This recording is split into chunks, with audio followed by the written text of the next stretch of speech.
Special teams holds the key to the Falcons making the playoffs in 2023.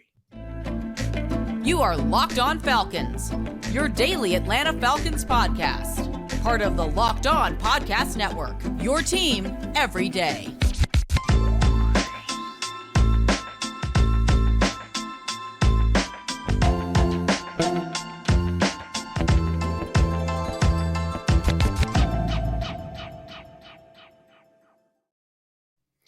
So, guys, you know me. I'm Aaron Freeman, a.k.a. Mr. Drew, a.k.a. Sirius Black, and, of course, the most humble host that has ever existed in all of human history, hosting this illustrious Locked On Falcons podcast, your daily Atlanta Falcons podcast, part of the Locked On Sports Atlanta podcast family. And today's episode is brought to you by FanDuel Sportsbook, the official sportsbook of the NFL. Make every moment more by visiting fanduel.com/lockedon today to get started. And guys, we thank you for making Locked On Falcons your first listen each and every day. Of course, it's free and available Monday through Friday on a variety of podcast platforms, including on YouTube. Make sure you subscribe to Locked On Falcons on YouTube. Get us over 5,000, and you'll get the video version of the podcast the night before the audio drops. Give us a like while you're there as well. And guys, you can also check us out on your Roku and Amazon Fire TV by downloading the Locked On Sports Atlanta app on your Roku and Amazon Fire TV. So we are wrapping up our year-end positional reviews with the most important unit of, the Atlanta Falcons. And no, that is not hyperbole. We'll talk about why special teams, matters for this specific team, particularly when it comes to, their potential success. But once again, got to give Marquice Williams his flowers, the Falcons special teams coordinator. Once again, the Falcons special teams was a strength for this team, probably only outshined by their running game in terms of the biggest strength of the team. But we saw last year, midway through last season, that they were, the strength of that team. And, I don't think it's a coincidence that, that team won a lot of close games, right?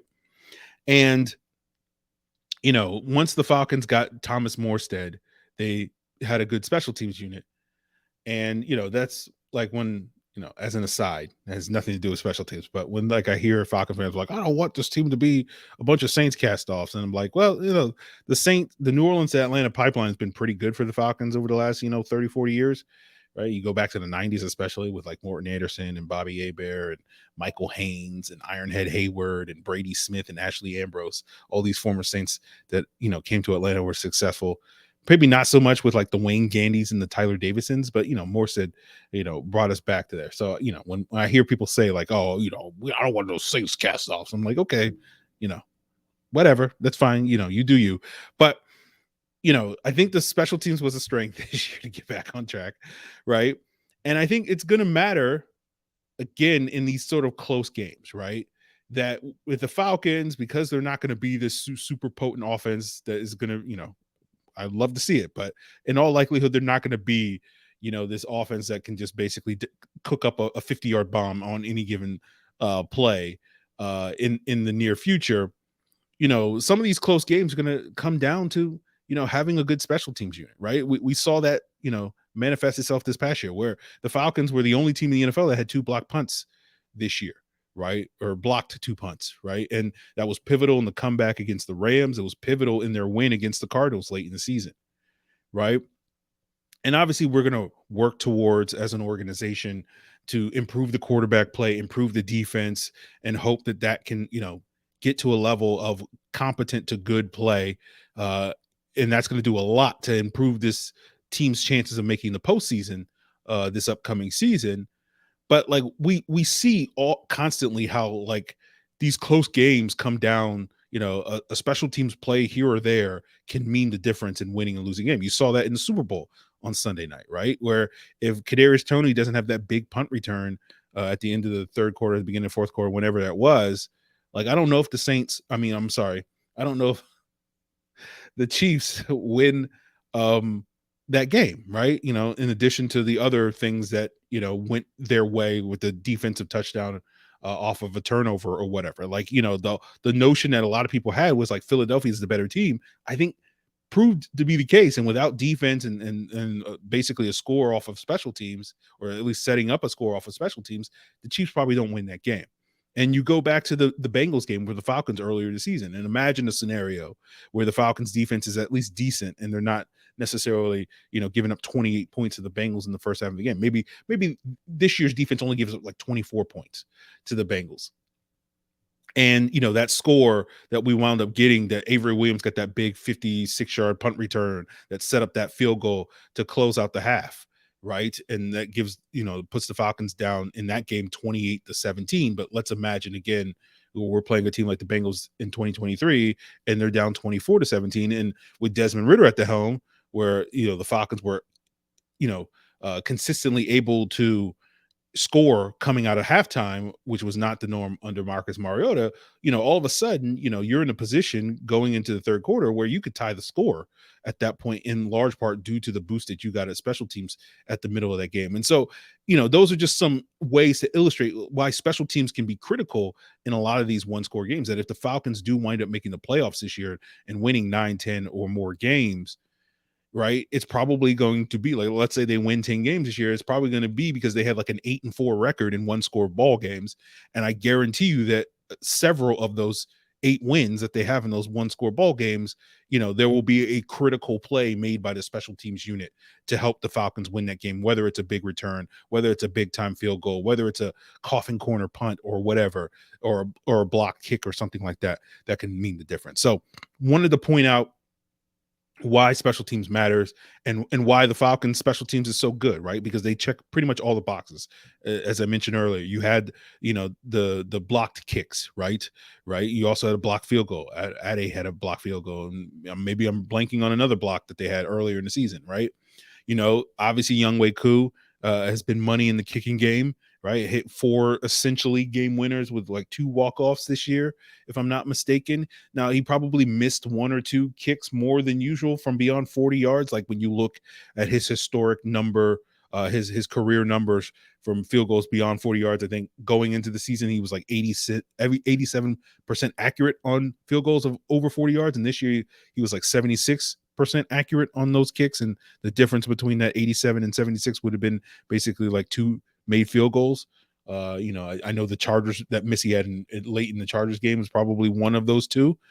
So there's still room for improvement to get more out of Younghoe Koo, but he's obviously very good. No complaints about what Younghoe Koo's putting together. And the punting game was solid this year. That was a major concern, losing Tom Morstead, right? And while I don't think Pinion was on Morstead's level, I thought, he did have a relatively good year for himself. Like it was a career high. I think he had in gross punt average, and I think he was like 1/10 of a point off of his career high in net punt average. And the main reason why the Falcons wanted a guy like Pinion over a Morstead was because Pinion has that kickoff ability. And even if he's had more productive years as a kickoff specialist, like with Tampa Bay in previous years, right, this year was more productive in terms of the Falcons kickoffs, in terms of booting those long touchbacks, than they've had in years. And so, with Pinion being a free agent, my expectation is that the Falcons will make an effort to keep him, but because he'll probably be one of the more coveted free agents on the market at the punter position, like it's not going to be cheap to keep Bradley Pinion. He's going to turn 29 in June. I think another factor in why the Falcons were willing to move on from Thomas Morstead and try to go with a younger punter like Pinion was because they wanted to have a guy that has that long-term value. And I think the Falcons paid Pinion about $1.5 million this past year. You look at kind of the average market for what a top 10 punter makes is about $3 million per year. And that's a little, Pinion made a little bit less than that when he signed that contract with the Bucs back in 2019. I think it was like $2.75 million. So, I'm expecting the Falcons, if they're going to keep Bradley Pinion, they may have to pay him, $3 million a year. And I think it's worth it to continue to have a solid to strong special teams unit. Obviously, in addition to the punting game, you had, solid snapping from Liam McCullough, the Highlander, right? The only knock on Liam McCullough is like he's not as fast as Josh Harris is just in a foot race. So he's not going to be able to make as many, tackles down the field on coverage units when he's, out there snapping. But other than that, he's been rock solid. And so I'm hoping that we'll get a decade of Liam McCullough like we got out of Josh Harris previously. And then, of course, the return game, CP had the big return against the Bears that broke the record, for most kickoff return touchdowns in his career. He was one of 5 kickoff returners that took one to the house this past season. So, he still got it, right? And then Avery Williams led the league in average yards per punt return this past year. And we'll talk a little bit more about Avery Williams and whether or not he could be taking over for someone like Cordero Patterson, as well as other ways that the Falcons can incorporate Avery Williams' sort of elite skill set in their special teams unit as we continue today's episode. But overall, just wanted to paint the portrait that, special teams matters. It's important for the Falcons. It's going to continue to be important moving forward. So wanted to leave that point and stress that point to open up today's show. But we'll talk a little bit more about Avery Williams and his impact and how ways that the Falcons can get him more involved on special teams this upcoming season, which may or may not increase their chances of making the postseason as we continue today's episode. But today's show is sponsored by BetterHelp, and BetterHelp is a product that I myself have been using for the last 6 months or so. And I like that it's flexible and it's convenient and it's affordable. It's entirely done online. And all you got to do is fill out a quick questionnaire and you'll be matched with a licensed therapist within 48 hours. And you can change at any point with no hassle. And I love the convenience of being able to message my therapist at any time via their system at betterhelp.com. And I also like the fact that BetterHelp is a lot more affordable than traditional offline therapy. And there's also financial aid available to those people that need it. But I think of it as an investment in myself.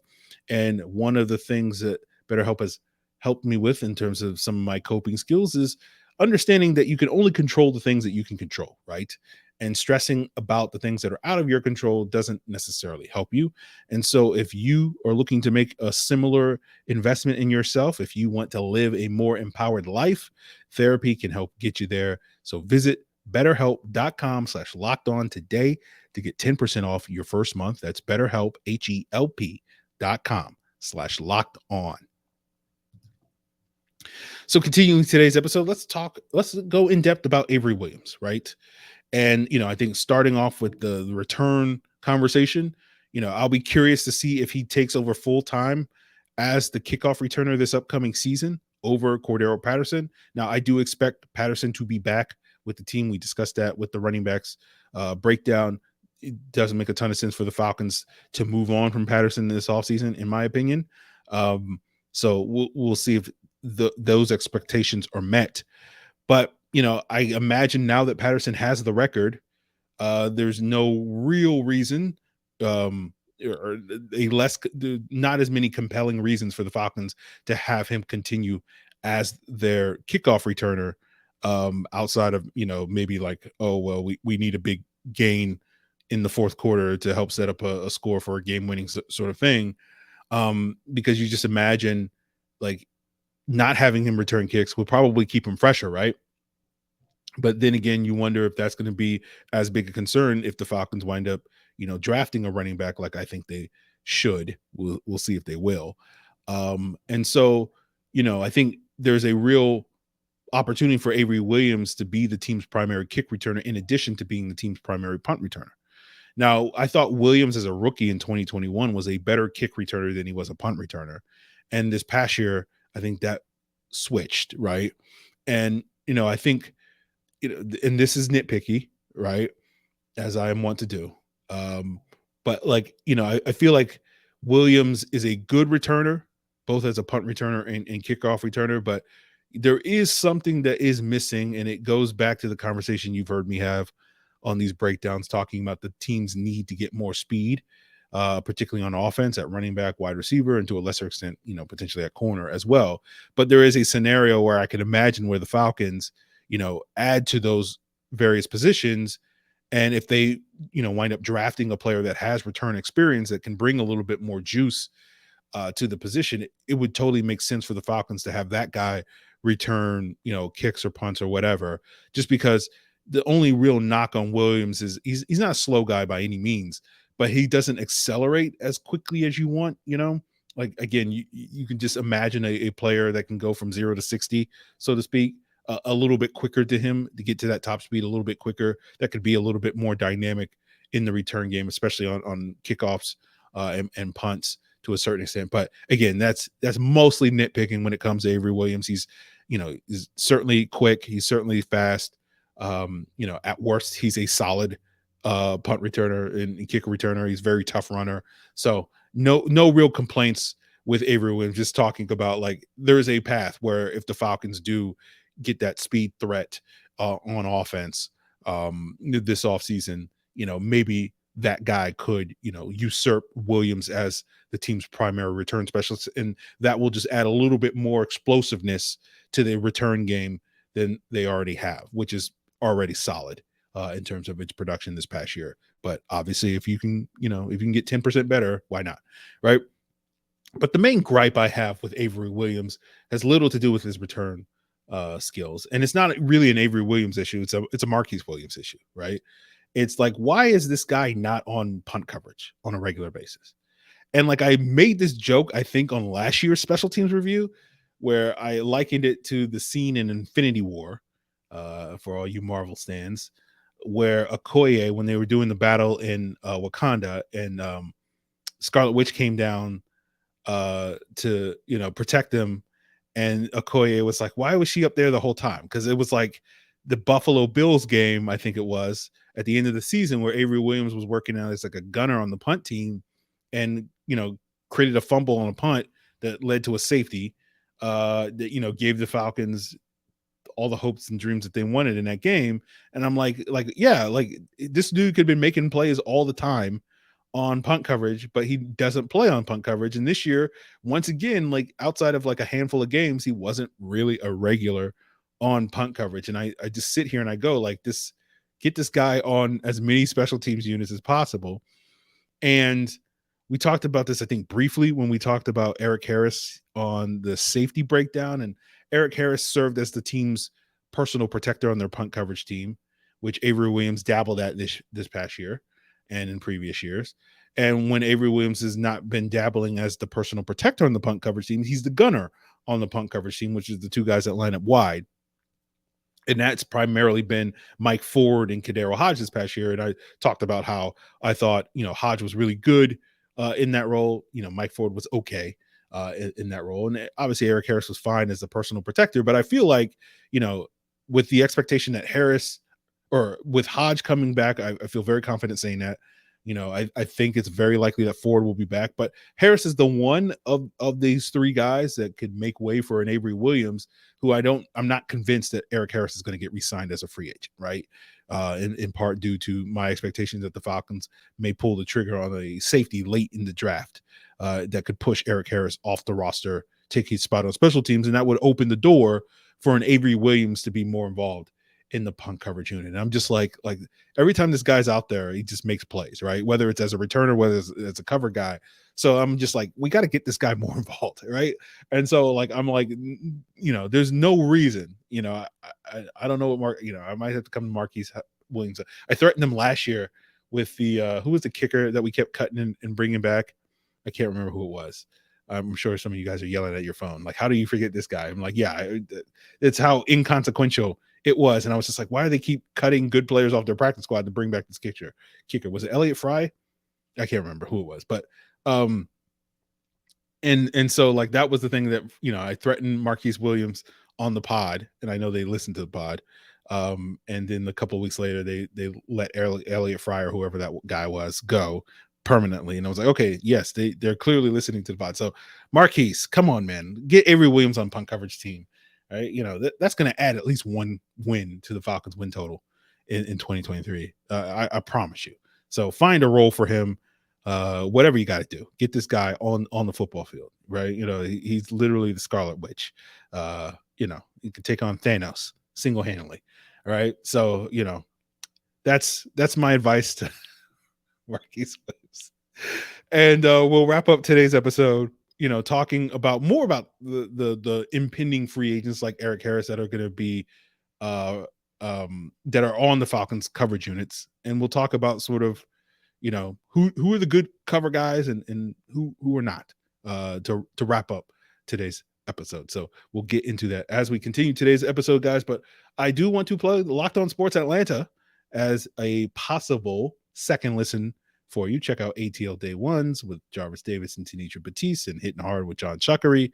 On the same podcast feed, Locked On Sports Atlanta, all in the same podcast feeds that you can find Locked On Falcons. So make sure you check it out, guys, for that. And especially check it out for YouTube, because I know Locked On Braves, once we get to baseball season, they'll be doing their postcast on Locked On Sports Atlanta. So make sure you subscribe to it on YouTube. So that being said, this time of year, I'm looking to get healthier. I'm sure many of you are also in that same mindset, but you also don't want to compromise on taste while you're eating healthy. And of course, if that's how you think about it, then you got to check out Built Bar, the healthy protein bar that tastes just like a candy bar.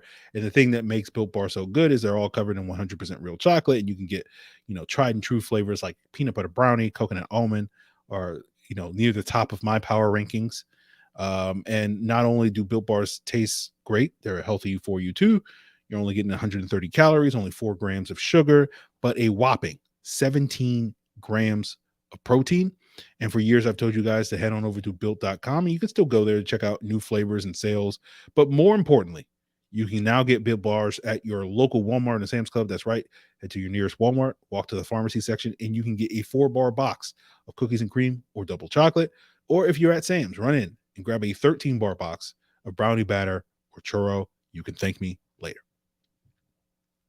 So wrapping up today's episode, let's talk a little bit about, the top cover guys on the Falcons. The coverage units don't get enough love, right? We always think about, the kickers, the punters, the returners, special teams, and the Highlander, and Liam McCullough, the long snapper.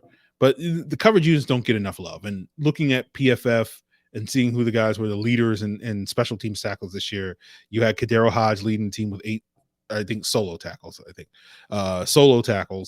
Troy Andersen was right behind him with 7 tackles. Nick Kwiatkowski, 4 tackles. Erik Harris, 4 tackles. Mike Ford and D'Angelo Malone, 3 tackles each as well. So those were kind of the top 6 guys in terms of making plays on special teams. And, of that 6-man group, I think all of those guys could be back or should be back on the team next year. But obviously, I don't think Troy Andersen, with the expectation that he's going to be a starter for the Falcons at linebacker next year, is probably going to graduate from being a part of their special teams coverage units. I still expect him to be out there on like punt block team, doing his thing as he did this past year. But, in terms of being a starter on defense, probably not going to be a regular on the special teams coverage units. But I think the Falcons will be okay.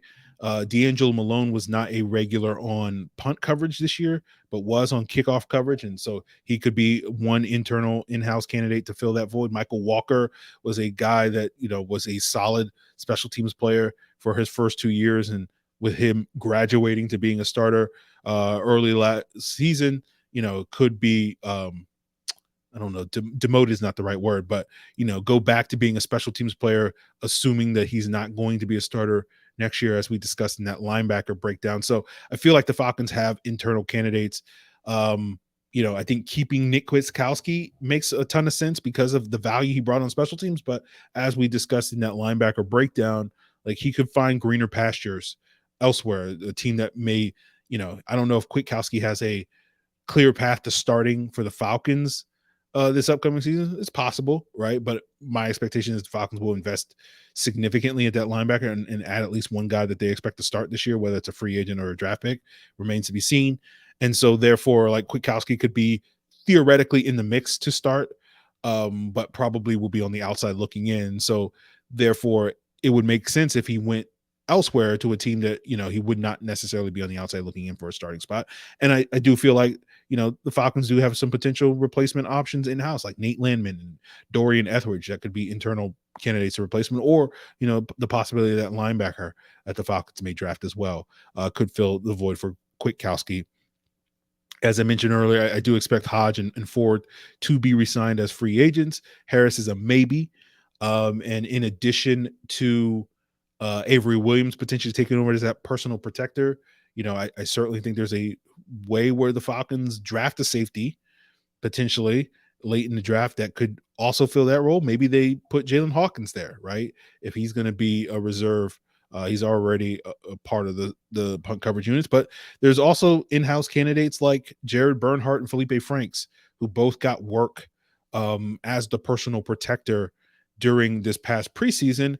And there's a way where you're sitting here going like, I know you guys hear the bad word Felipe Franks, two words that cause some people to swerve off the road, but like you can imagine a scenario where Jared Bernhardt, college quarterback, Felipe Franks, college quarterback, and the personal protector, for those of you not familiar, is that guy that is the quote unquote up man or the up back, right? He's the guy that is the last line of defense between the line on the punt team coverage unit and the punter, right? So he's the last line of defense to prevent a block from happening, right? But at the same time, you can, do some fakes by snapping the ball to him instead of to the punter. And if you have someone who has a good arm, right, that also has some running ability, like, now you're opening up the possibility of, running, fake punts and whatnot. So, I think that makes a ton of sense if the Falcons go that route. If they are looking to replace Erik Harris in that role, typically most teams tend to have safeties and running backs as that personal protector. But, mixing in a former college quarterback turned tight end and Felipe Franks, or college quarterback turned wide receiver and Jared Bernhardt, would be an intriguing option for the Falcons to potentially explore that in the future. And other prominent players on the Falcons coverage unit that, I don't expect back. We discussed this with the running back when we were locked on fullbacks, is Keith Smith. I do expect the Falcons to replace Keith Smith at fullback this offseason, and presumably his replacement could, carve out a role on special teams. There's also, Parker Hesse as an in-house candidate, John Fitzpatrick as an in-house candidate. So, I do expect the special teams to be, a very competitive unit next year as people fight for roster spots. And it'll be interesting to sort of see when we get to July and we're talking about this position again, because I know it's not going to get too much run between now and then. It'll be interesting to revisit like whose jobs, whose grip on the roster spot is, contingent on them carving out a critical role in special teams. And there's always going to be a couple of guys, like that was one of the reasons why, like, I was an early, the opposite of adoptee. I was out early on Auden Tate, just because like Auden Tate didn't have a lot of experience playing special teams. Brian Edwards didn't have a lot of experience playing special teams. And one of the things I said shortly after we traded for Brian Edwards, I'm like, well, you're not going to keep two wide receivers that don't play special teams in addition to like Drake London, right? So like, unless those guys are 1, 2, and 3 on your depth chart, which is almost certainly not going to be the case. Like, those guys could be 1 and 2 on your depth chart, like we thought with, Drake London and Brian Edwards. But, it was going to be a situation where it's like, both of these guys are not going to make the team. Right. And so that's why I was like, well, Brian Edwards, for obvious reasons, is probably going to make the team over Auden Tate.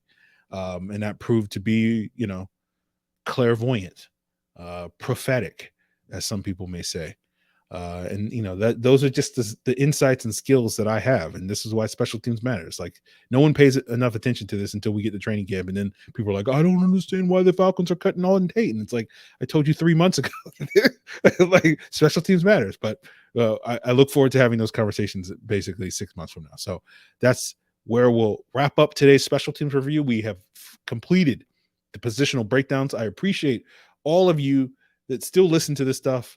I know, based off of the numbers, that these positional breakdowns don't get nearly as much views as and streams as other more, sexier topics.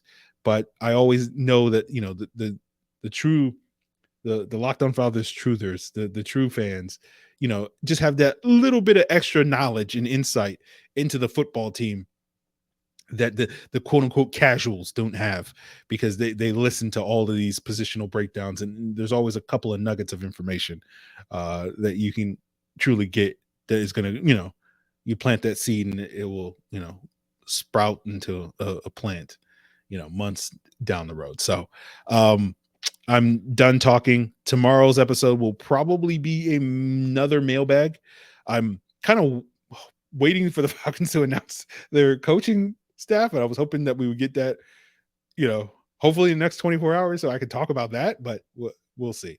We'll see how that goes. But if you want to submit questions, on a variety of whatever topics that you want me to discuss, I'm sure there's a lot of draft and free agent questions that you guys want me to discuss. You can, of course, submit them via Twitter at Locked On Falcons, via Facebook at Locked On Falcons, via email at lockedonfalcons@mail.com. You can also leave a comment here on the Locked On Falcons YouTube channel, and you can hit me up in the Locked On Falcons Discord, a link in the description below. So that will do it for us, guys, on today's episode. Make sure for that mailbag, you make Locked On Falcons your first listen. And for your second listen, check out Locked On NFL. Check out the new host, Damian Parson. I think I call him Pearson. My bad, Damian. And Keith Sanchez on the Locked On NFL Draft podcast. Of course, if you want to get geared up for the offseason, the biggest stories entering the offseason, I'm sure the Derek Carr sweepstakes will be interesting. Check that out on Locked On NFL. Of course, check out the other local shows, Locked On Braves, Locked On Hawks, Locked On Bulldogs, as well as part of Locked On Sports Atlanta as your second listen. So a whole heap of options, guys, for your second listen after you've made Locked On Falcons your first listen. Really appreciate it. All part of the Locked On Podcast Network, your team every day.